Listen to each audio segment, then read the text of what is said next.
ಧನ್ಯವಾದ ತಿಳಿಸ್ತೀನಿ. ಈ ಮಾಧ್ಯಮದ ಮುಖಾಂತರ ನಾನು ಒಂದು ವಿನಂತಿ ಮಾಡಿದ್ದೀನಿ ಅಂದರೆ, ನಿನ್ನೆಲ್ಲ ಕೆಲವು ಮಾಧ್ಯಮದಲ್ಲಿ ನಾನೇನೋ ಸಂಧಾನ ಹೊರಟಿದ್ದೀನಿ ಅನ್ನೋ ಪ್ರತಿಕ್ರಿಯೆ ಬಂದಿದೆ. ಅದು ದೊಡ್ಡ ತಪ್ಪು. ನಾವು ಅದ್ರ ಥರ ಎಂತೂ ಯೋಚನೆ ಮಾಡಿಲ್ಲ. ಆದರೆ ನಾವು ಯಾರಿಗೂ ಕೆಟ್ಟದ್ದು ಬಯಸೋದಿಲ್ಲ, ಅಷ್ಟಂತೂ ನಿಜ. ನಾವು ಸರ್ಕಾರ ಕಾನೂನು ಏನಾಗುತ್ತೆ ಅದಕ್ಕೆ ನಾವು ಭದ್ರಾಗಿರ್ತೀವಿ. ನಮ್ಮ ಮಗನಿಗೆ ನ್ಯಾಯ ಸಿಗಬೇಕು.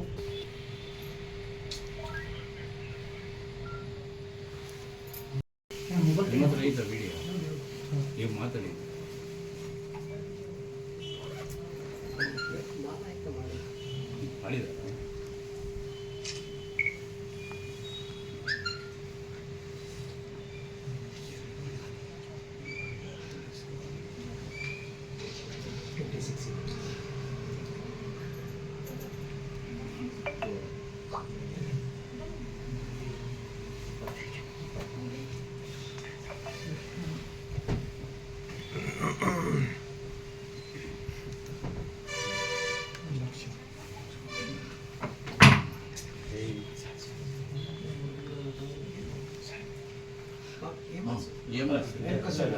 ಜಾಯಿಂಟ್ ಇದೆ ಸರ್. ಯಾವ್ದಾದ್ರು ಒಬ್ಬರು ಬಂದ್ರು ನಡೀತದೆ.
ನಡಿಬಾರ್ದ ಒಂದು ಘಟನೆ ನಡೆದೋಗಿರೋ ಪರಿಣಾಮ ಪ್ರತಿಫಲ ಇದು.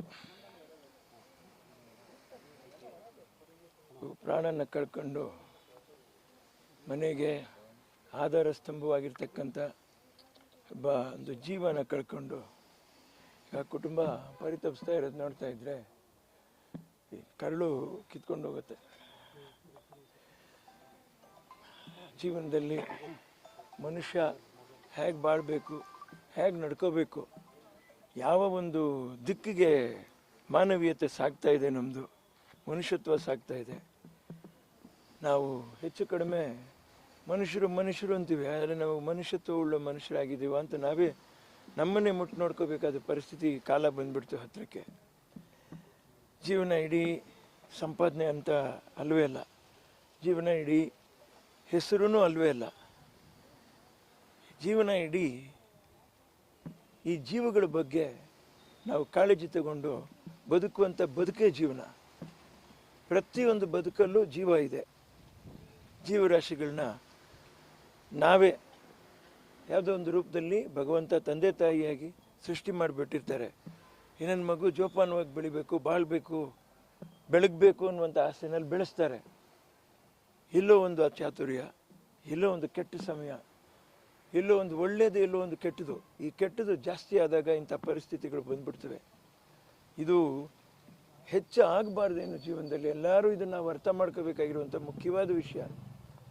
ಹೆಚ್ಚಾಗದಿರ ನಾವು ಸಮಾಜದಲ್ಲಿ ಮತ್ತೊಂದು ಸರಿ ನಾನು ಏನು ಇಷ್ಟಪಡ್ತಾ ಇದ್ದೀನಿ, ನಾವು ಕಲಾವಿದರಾಗಲಿ, ಅದರಲ್ಲಿ ಕಲಾವಿದರು ನಮ್ಮನ್ನು ನೋಡಿ ಜನ ಅನುಸರಣೆ ಮಾಡ್ತಾರೆ, ನಮ್ಮನ್ನು ನೋಡಿ ಇದೇ ರೀತಿ ನಾವು ನಡ್ಕೋಬೇಕು ಅಂತಂತ ಹೇಳ್ತಾರೆ. ಈಗ ನಾವು ತಪ್ಪು ಮಾಡಿದ್ರೆ ತಪ್ಪೇ ಸರಿನಾ ಅಂತಂತ ಭಾವನೆ ಬಂದುಬಿಟ್ರೆ ಜನಗಳಿಗೆ ಅದು ಭಾರಿ ಆಘಾತಕಾರಿಯಾದ ವಿಷಯ. ಭವಿಷ್ಯಕ್ಕೆ ಖಂಡಿತ ನಾವೆಲ್ಲರೂ ಈ ಪರಿಸ್ಥಿತಿಯಲ್ಲಿರುವಂಥ ಒಂದು ಹೆಸರು ಕೀರ್ತಿ ಇರುವಂಥ ನಾವು ಯಾರೂ ಅಲ್ಲ, ನಾವು ಸಾಮಾನ್ಯ ನಾಗರಿಕರೇನೆ. ಆದರೆ ನಮಗೆ ಕಲಾವಿದರು ಅಂತಕ್ಕಂಥ ಒಂದು ಪಟ್ಟನ್ನು ಕೊಟ್ಟು ಬಿಟ್ಟಿದ್ದಾರೆ. ನಮಗೆ ಅದು ಕೊಟ್ಟು ಸುಮ್ಮನೆ ಬಿಟ್ಟಿಲ್ಲ, ಜವಾಬ್ದಾರಿಯೊಂದಿಗೆ ಬಿಟ್ಟಿದ್ದಾರೆ. ನಾವು ಏನೇ ಒಂದು ಸ್ವಲ್ಪ ಮಾತಾಡಿದ್ರು, ಏನೇ ಒಂದು ಸ್ವಲ್ಪ ಹೇಳಿದ್ರು ಅದು ದೊಡ್ಡದಾಗಿ ಕಾಣಿಸ್ತದೆ. ದೊಡ್ಡದಾಗಿ ಕಾಣಿಸ್ತಿದೆ, ನಾವು ದೊಡ್ಡದಾಗಿ ಮಾತಾಡಿದಾಗ ದೊಡ್ಡದಾಗಿ ಕಾಣಿಸ್ತಿದೆ, ಸಾಮಾನ್ಯವಾಗಿ ಮಾತಾಡಿದಾಗ ಸಾಮಾನ್ಯವಾಗಿ ಕಾಣಿಸ್ತಿದೆ, ನೊಂದು ಮಾತಾಡಿದಾಗ ಅದ್ರ ನೋವು ತುಂಬಿರುತ್ತೆ, ವಿವೇಕ ಹೇಳಿದಾಗ ಅದರಲ್ಲಿ ವಿವೇಕ ತುಂಬಿರುತ್ತೆ. ಎಲ್ಲೋ ಒಂದು ಕಡೆ ನಾವು ವಿವೇಚನೆನೋ ಸ್ಮೃತಿಯೋ ಅಥವಾ ನಮ್ಮತನನ ನಾವು ಎಲ್ಲೋ ಒಂದು ಕಡೆ ಕಳ್ಕೊಂಬಿಟ್ಟು ನಾವೇನಾದರೂ ನಡ್ಕೊಂಡ್ಬಿಟ್ಟಾಗ ಇಂಥ ಅಚಾತುರ್ಯಗಳು ಆಗುವಂಥ ಸಾಧ್ಯತೆ ಇದೆ. ಇದನ್ನು ಆದಷ್ಟು ನಾವು ಸಮಾಜದಲ್ಲಿದ್ದೀವಿ, ಜನಗಳ ಮಧ್ಯೆ ಇದ್ದೀವಿ ಅಂತ ನಾವು ಅಂದ್ಕೊಂಡು ಎಷ್ಟೇ ನಮ್ಮಲ್ಲಿ ಏನೇ ಇದ್ದರೂ ಕೂಡ ಇದನ್ನೆಲ್ಲನೂ ನಾವು ಕಡಿವಾಣ ಹಾಕಿ ಇಟ್ಕೊಂಡ್ಬಿಟ್ಟು ಜನಗಳ ಮಧ್ಯೆ ಹೇಗೆ ನಡ್ಕೋಬೇಕು, ಹೇಗೆ ಬಾಳಬೇಕು, ಇದನ್ನು ನಾನೇನು ಹೇಳುವಂಥ ಅವಶ್ಯಕತೆ ಖಂಡಿತ ಬರೋದೇ ಇಲ್ಲ. ಯಾಕಂದರೆ ಹಿಂದಿನ ತಲೆಮಾರಿನ ಶ್ರೇಷ್ಠ ಕಲಾವಿದರು, ಹಿರಿಯರು, ಅನೇಕ ಜನ ಸ್ವಾತಂತ್ರ್ಯ ಹೋರಾಟಗಾರರು ನಾವೆಲ್ಲ ಚೆನ್ನಾಗಿ ಬಾಳಬೇಕು, ಬದುಕಬೇಕು, ತಲೆ ಎತ್ತು ಬಾಳಬೇಕು, ವಿಶ್ವದಲ್ಲಿ ನಾವು ಒಂದು ವ್ಯಕ್ತಿತ್ವ ಹೊಂದಬೇಕು, ನಮ್ಮನ್ನು ನೋಡಿ ವಿಶ್ವದಾದ್ಯಂತ ಕಲಿಬೇಕು ಅನ್ನುವಂಥ ಒಂದು ದಿಟ್ಟಲ್ಲಿ ನಮಗೆಲ್ಲ ಸ್ವಾತಂತ್ರ್ಯ ತಗೊಟ್ರು. ತಾನು ಊಟ ಮಾಡಲಿಲ್ಲ ಅಂದರು, ತನಗೆ ಬದುಕಕ್ಕೆ ಜಾಗ ಇಲ್ಲ ಅಂದರು, ಬಾಳಕ್ಕೆ ಜಾಗ ಇಲ್ಲ ಅಂದರು, ಮುಂದಿನ ತಲೆಗಳು ಚೆನ್ನಾಗಿ ಬಾಳಲಿ ಅಂತಂದು. ಆದರೆ ಮುಂದಿನ ತಲೆಗಳು ಹೀಗಾಗುವಂಥ ಪರಿಸ್ಥಿತಿ ಆಗಬಾರ್ದು. ಆಗ್ದಿರ ನಾವು ಎಚ್ಚರಿಕೆ ವಹಿಸ್ಕೊಂಡು ಬಾಳಬೇಕು. ನಮ್ಮ ಸುತ್ತಲೂ ನಮ್ಮ ಮಾಧ್ಯಮ ಇದೆ, ಎಲ್ಲನೂ ಇದೆ.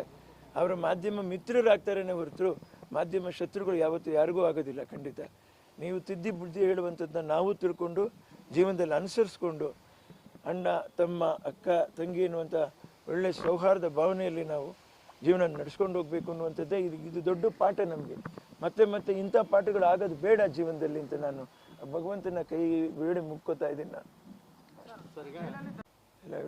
ಇಲ್ಲ ಅಲ್ಲಿ ಮಾತಾಡೋಕ್ಕೆ ಹೆಚ್ಚಾದ ಅವಕಾಶಗಳೇ ಇಲ್ಲ. ಒಂದು ಸರಿ ಹೆಚ್ಚು ಕಡಿಮೆ 5 ಜನ ಹೋಗಿ ಒಂದೇ ಸರಿ ನೋಡೋಕ್ಕೆ ಸಾಧ್ಯ. ಒಂದು ಸರಿನಲ್ಲಿ ಅವರ ಒಂದು ಸಂಘಟನೆ ಮಾತ್ರ ಅವ್ರು ವ್ಯಕ್ತಪಡಿಸ್ಕೊಂಡ್ರು ಅಷ್ಟೇ. ಅಷ್ಟೊತ್ತಿಗೆ ಎಲ್ಲನೂ ಬೇಗ ಮಾತಾಡಿ ಮುಗಿಸ್ಕೊಂಡು ಈಚೆ ಬಂದೇ ಬಿಡಬೇಕಾಗತ್ತೆ. ನಾವು ಬೇರೆ ಅವಕಾಶನೇ ಇಲ್ಲ. ತಪ್ಪಿಕೊಂಡ್ರು ನನ್ನ ಅಷ್ಟೇ. ಅವರು ಪಶ್ಚಾತ್ತಾಪ ಅನುಭವಿಸ್ತಾ ಇದ್ದಾರೆ ಈಗ. ಒಂದು ಅದೇ ಆ ಸ್ಮೃತಿ, ನಮ್ಮತನ ಎಲ್ಲ ನಾವು ಒಂದು ಗಳಿಗೆನಲ್ಲಿ ಅದು ಕಳ್ಕೊಂಡಾಗ ಏನಾಗುತ್ತೆ, ಎಲ್ಲನೂ ಅಲ್ಲೋಲ ಕಲ್ಲೋಲಾಗೋಗುತ್ತೆ.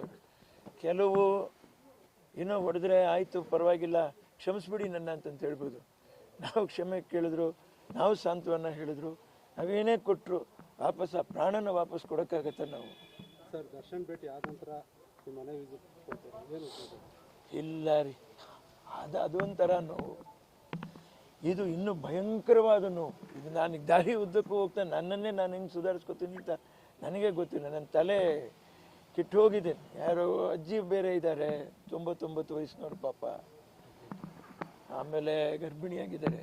ಇಲ್ಲ ರೀ, ಅವರನ್ನು ನೋಡ್ಕೊಳ್ಳೋಕ್ಕೆ ತಂದೆ ತಾಯಿ ಆದರೂ ಇದ್ದಾರೆ. ಈ ವೃದ್ಧರನ್ನ ನೋಡ್ಕೊಳ್ಳೋಕ್ಕೆ ಭಾರಿ ಕಷ್ಟ ಇದೆ. ಅದು ಕೈ ಕಟ್ಟಿಬಿಟ್ಟು ಅವ್ರನ್ನ ಮಂಚದಲ್ಲಿ ಮಲಗಿಸಿರ್ತಾರೆ, ಕೆರ್ಕೊಂಡ್ಬಿಟ್ರೆ ಹುಣ್ಣಾಗುತ್ತೆ ಅಂತಂತ ಹೇಳ್ಬಿಟ್ಟು ಅದೆಂಥ ನರಕರಿ ಅದು. ಇದನ್ನೆಲ್ಲ ನೋಡ್ಕೊಳ್ಳೋಕೆ ಒಂದು ಜೀವ, ಆ ಜೀವ ಇವತ್ತಿಲ್ಲ ಈ ಮನೇಲಿ ಇಂದಾಗ ಅವ್ರು ಎಷ್ಟು ಒದ್ದಾಡ್ತಾ ಇದ್ದಾರೆ ಅಂದರೆ ಅವರು ವಯಸ್ಸಾಗಿದೆ. ಅದು ಭಾರಿ ದೊಡ್ಡ ವಿಷಯ. ಅದು ಯಾಕೆ ತಡ ಆಯಿತು ಸರ್ ವಿಸಿಟ್? ಸರ್, ಈಗ ರೇಣುಕಾ ಸ್ವಾಮಿ ಮನೆಗೆ ವಿಸಿಟ್ ಮಾಡಿದ್ರು ದರ್ಶನ್